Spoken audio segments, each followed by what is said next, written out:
एक महीने रहूंगी और एक बार चेंज करूंगी। ओके दादा?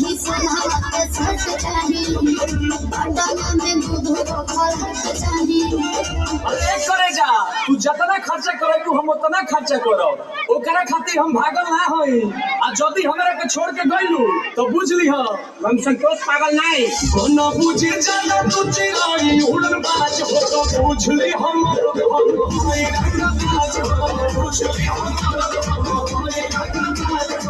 तू जाने हुआ कि हम ग्रेजुएट कर ले ही